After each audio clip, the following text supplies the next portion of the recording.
goes foreign. Lots of people travel to the big station at the end of the line. Engines from the other railway sometimes pull their trains. These engines stay the night and go home next day. Gordon was talking one day to one of these. "When I was young and green," he said, "I remember going to London. Do you know the place? The station's called King's Cross." "King's Cross," snorted the engine. "London's Euston. Everybody knows that." "Rubbish," said Duck. "London's Paddington. I know. I worked there."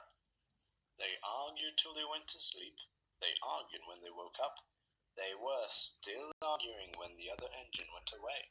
"Stupid thing," said Gordon crossly. "I've no patience." "Stupid yourself," said Duck. "London's Paddington.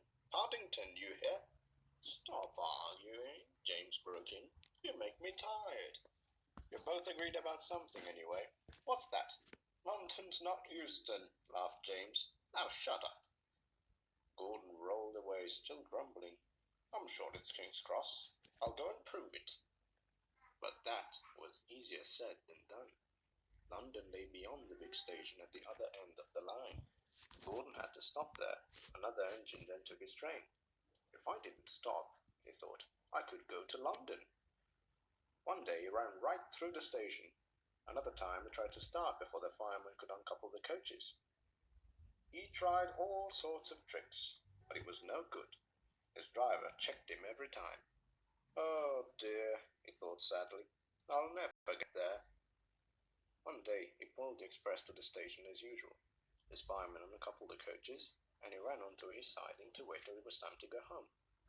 The coaches waited and waited at the platform, but their engine didn't come. A porter ran across and spoke to Gordon's driver.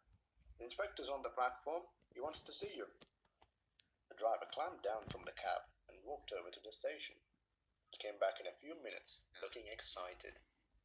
"Hello," said the fireman. "What's happened?" "The engine for the express turned over when it was coming out of the yard. Nothing else can come in or out. They want us to take the train to London. I said we would, if the Fat Controller agreed. They telephoned, and he said that we could do it. How's that?" "Fine," said the fireman. "We'll show them what the Fat Controller's engines can do." "Come on," said Gordon. "Let's go." He rolled quickly over the crossings and backed onto the train. It was only a few minutes before the guard blew his whistle, but Gordon thought it was ages. Come on," he puffed to the coaches. Come on, come on. We're going to town," sang the coaches, slowly at first, then faster and faster. Gordon found that London was a long way away. "Never mind," he said. "I like a good long run to stretch my wheels." But all the same, he was glad when London came in sight. The Fat Controller came into his office next morning. He looked at the letters on his desk. One had a London postmark. "I wonder how Gordon's getting on," he said. The station master knocked and came in.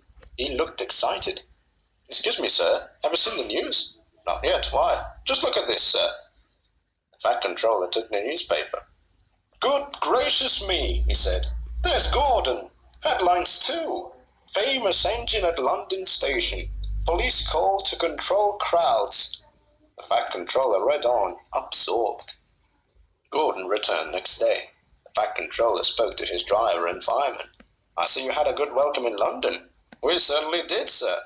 We signed autographs till our arms ached, and Gordon had his photograph taken from so many directions at once that he didn't know which way to look." "Good," smiled the Fat Controller. "I expect he enjoyed himself, didn't you, Gordon?" "No, sir, I didn't." "Why ever not?"